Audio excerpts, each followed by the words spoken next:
So if you're watching this, you're probably here from TikTok because I told a pretty crazy story about a guy that I met on Tinder named Forrest. So in 2015, I was on Tinder for the first time ever, and I matched with a guy named Forrest. I walked in, and there was no furniture. And then he said, "Sorry, there's no furniture. I just got out of jail." He went to jail for assault with a deadly weapon. So I said, "What weapon?" And he said, "A machete." And then he went to his closet and he pulled out a machete. Now, I'm assuming the police took the first machete. So that means that this man went and got a second machete before he thought to get, like, cups. And I wish I could say that I ghosted Forrest after that first day in his empty apartment with no cups and no furniture and a machete in his closet, but I did not. And I already said this on TikTok, but I'm gonna repeat it on here. Nothing is weird in South Florida. I got a lot of comments that were like, "How did you not see the red flags?" Because South Florida is a red flag. When you live inside of a Florida man headline, nothing surprises you anymore. You could see a guy wearing a pink thong walking a raccoon, you're gonna be like, "Yep, just another fucking Tuesday in Lauderdale." So me and Forrest were getting along so well because we knew a lot of the same people. And it turns out he just knew them because he was selling drugs to them, but I didn't know that yet. So we built a connection based on shit talk, and that's strong, you know? I don't know, I knew the guy was a train wreck, but I thought he was funny, and I wasn't looking for anything serious, you know? But anyway, the second day, he told me to come over to his friend's apartment, and I did, and that apartment had furniture in it. So I was like, we're already moving up. So we got an interesting cast of characters here. We've got Forrest, who looks like makeshift Justin Bieber. We have his two friends, who look like they each have a body count. And then we have got me, 5'3", wearing a tie-dye shirt. They're like, "We're gonna run an errand." And I'm like, that sounds illegal.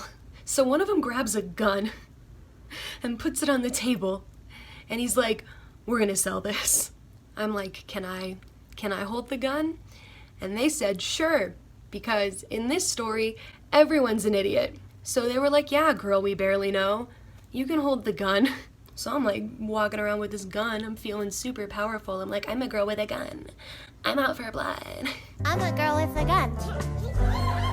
I'm out for blood. So we sell the gun. We go back to the apartment and they're like, "We have to run another errand." And I'm like, "Yeah, I've got a death wish. Let's fucking party."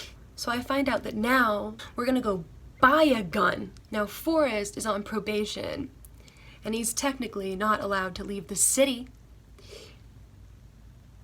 And yet, here we are driving through Jupiter, Florida with a fugitive named Forrest. And he's acting fucking crazy. We drove by a field. He was like, "Let me out. I want to look for shrooms in the field." I was like, "Who is this?" We stopped at a gas station on our way back. He's like, "I'm gonna beg people for money so I can buy a Xanax." I'm like, "Who is this person?" So he goes, he somehow gets the money, buys a Xanax, takes the whole thing, and I am like, how much more crazy can this night possibly get? The answer?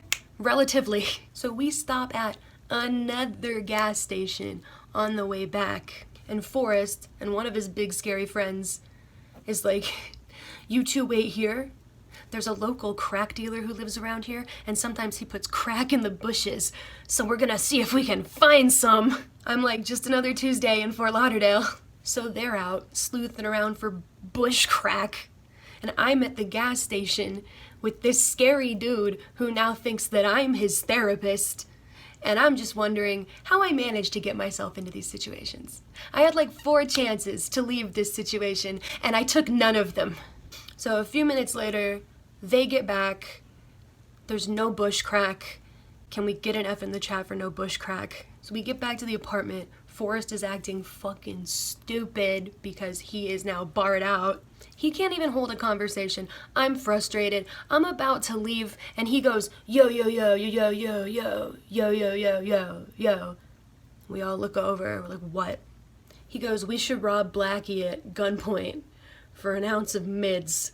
First of all, Forrest, it is way too late in the season to start introducing new characters. Who is Blackie? Why do you call him that? Second of all, mids?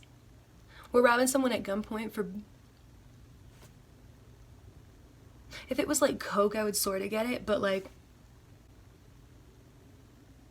So I decide armed robbery is the final straw. I'm gonna go. And I finally left. I wish I could say that that's the last time I saw Forrest, but alas, I'm an idiot. So he calls me the next day and he's like, can I get a ride? And he's right by where my sister works, and I'm already giving her a ride. And also, I would like for her to experience this person. I would like a witness that this is a real crazy person who existed in my life. So my sister is in the passenger seat. Forrest is in the back seat. No one is saying anything. It's very awkward. The first stoplight we pull up at, Forrest goes, hey, watch this. And me and my sister turn around, and Forrest pops 2 Xanax bars, and he says, this is how a real G does it. And me and my sister were like, so I dropped Forrest off, and that was the last time I saw him. For a few weeks, he texted me every day, hey, bae. But he spelled it like this. And then he went back to jail for failing another drug test. After I posted my first TikTok about him, I looked him up on Instagram, and it would appear that he is now pursuing an e-boy lifestyle. Uninstall Tinder.